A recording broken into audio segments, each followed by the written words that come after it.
మాట ఒకరిది భావం ఇరువురి కదలిక కదిపిన కథ ఇది ప్రేమ ప్రేమ తిరిగొచ్చే తీయగా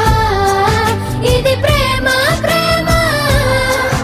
ఎదురొచ్చే హాయిగా ఇది మనసుని తడిపిన క్షణము కదా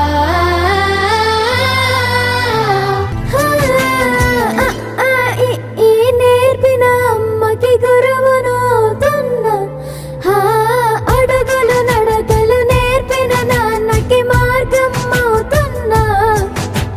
పిల్లలు వీళ్ళే అవుతుండగా ఆ అల్లరి నేనే చూస్తుండగా కన్నులతో నేను చిన్నోడిలా కలగలిసిన ఎగసిన బిగిసిన కథ ఇది ప్రేమ